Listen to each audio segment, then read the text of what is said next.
So Okay, so that's the general layout. All right, so that's function and form. So the Yome's going to be here. Today the objective is to consider ways of utilizing materials and setting a foundation or a rim joist to be able to tie into, which is what we talked about. And so, so I wanted to be able to, as far as materials, I wanted to be able to use what's here on the land. I wanted to spend as little money as possible at a store, right, for materials. So there's, I drug some rocks over here that could be foundation. Yep. There's a white oak and a birch down there below the pond that fell earlier in the spring or later spring. They're still green, but I feel like for a beam set on a rock, I feel like it's safe and fine to use. There's another birch underneath of the big oak over there that fell, and a hemlock actually hit it uprooted and is still vertical, tied up in a other tree. Yeah, I think that was a hemlock. Then there's a cherry tree over here that fell on the lodge. And there's a big ash up in Walnut Grove that I keep racking my brain about, trying to imagine how to move it in its entirety. There's a section of walnut tree that was a branch that got ripped off a year and a half ago. I debarked it. It was in usable way. And then there's 3 maple sticks next to Miss Maple Tree. And then down at the old barn site, 4 8 or 10 foot segments of telephone pole, oak rails, and all that. And I did buy some 6-inch length screws at Lowe's the other day. and what would you say? I mean, dimensions, diameter is a good. Different diameters would be good to counter set your grade, right? So you can use that to your advantage. You may have relatively really small, Smaller diameter, right, than along the rocks up on to there. that point, and then you just kind of get bigger and bigger as you came down to give you your grade, and then you would have to account for your cut-ins for your floor joist to recess into that, right? So we'd want a diameter that would not only allow for the drop, but also would allow for you to still set into that, into that board. So, I mean, it would seem to me, I like the idea of using your organic materials to be your rim joists. I think that'd be a really... I like what I really just crave to do all the time when I see the trees that are around that are maybe on the market, so to speak, in my mind, for use, especially when they fall, is to find a way to integrate as much as their natural expression as possible and have that structure look like it came from nature and creative hands instead of from school. Right. The Japanese had a way of doing that, and I haven't had I've had no illustrations or ideas as to how they've done it. Well, as long as it's sitting directly, as long as the weight is straight down on this, on this rock, where would it go? Because everything's going to be pressing. Yep. But I guess what I'm saying is that would be a way of working with the dimensions of these rocks and still allowing these larger stones to be there, but not being 6 feet off the ground on this side, the north side. These Depends on how big you want your rounds.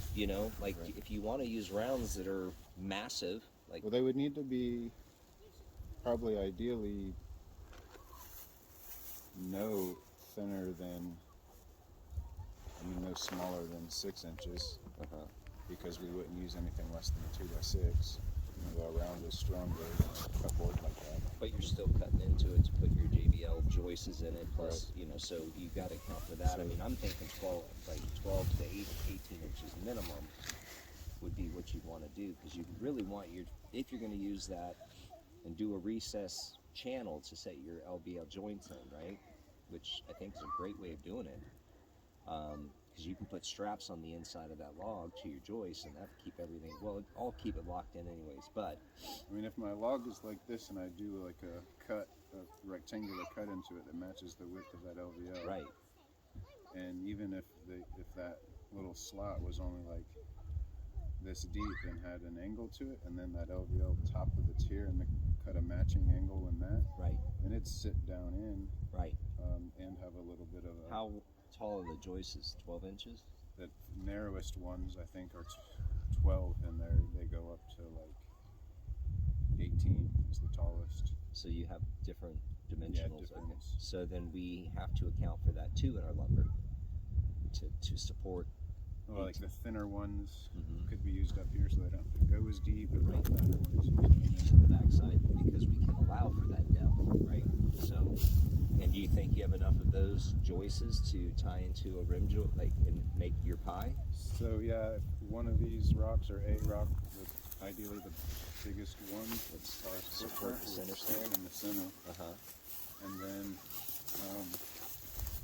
could either set a piece of like a large log on top of that. And just have receiving slots into Yeah, it. receiving slots. Yep. Take like a round slab. Yep. Of a piece of white oak. Yep. Set it on top of that stone, Yep. and then cut those little receiving slots. Okay. Do you do have enough length of those joists to get your dimensions all? From outside the center. Yeah. Yeah. I think there's enough LVLs to do from outside the center. So if I use the round wood on the perimeter and Yep. use a log like that, then I think we have enough load bearing, hard, structural stuff, and then could possibly even get away with infilling with slab wood, or there's other material down there that could be like the little blocking in between the. Or we could cut those telephone poles in half and, cut those down and use those, I mean, there's a lot of different ways to do the infilling. Then it'll drag with the Tahoe, but then getting it here, and then Getting it in place and lifting it up. But now okay, here's the shape of the tree, here's the shape of the topography, here's my rocks. Which rock's gonna fit best here? Okay, let's try. I mean, when this thing weighs over 1,000 pounds, There's no way we can you can't really move it just around that much. play with it. Yeah. And, I want track though, so I was sitting here staring up the hill this morning. Yeah, well, that would be useful. Let's look at it. Where's the best place to start?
So we have everything we need then.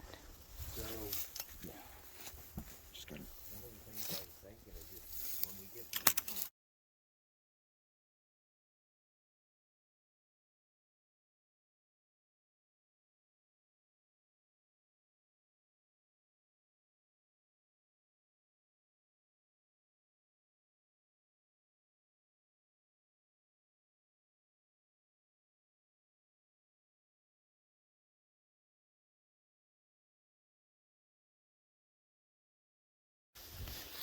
We're identifying the grade, what the level from the center point would need to be in order to have grade to our lowest point. So we're going to start with our lowest point and then build out our perimeter, our triangulation off of that. So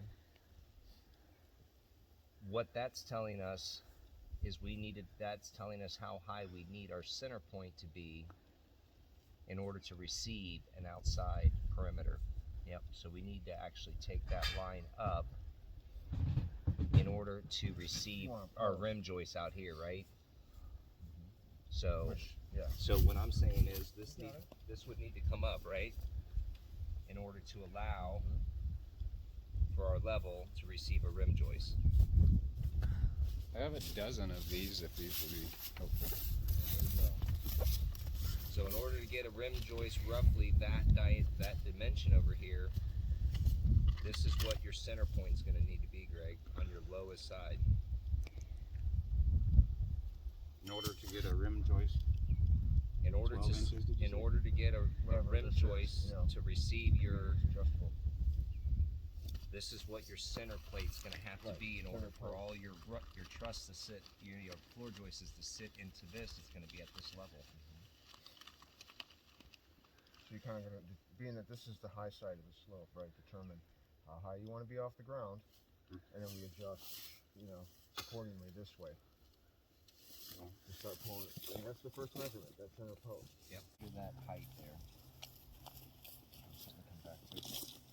Why don't we get that diagram and write down our numbers on it? 33 So right on that thing, 33 for our first line. for our center point. Center point off of our first line.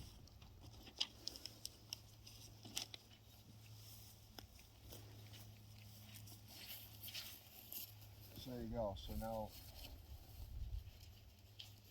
that's obviously going to be higher than this. Right? There's going to be some height. You're gonna have some height on that downside. That's all right though, because it's your anchor side. Right. So let's find our next over that will level out to this, and then how do we use our triangle to do that? Putting the triangle together now, riding off of How would we mark that? Yeah, go ahead and mark 33 that. inches. So that is our. Does that fit over it? That's where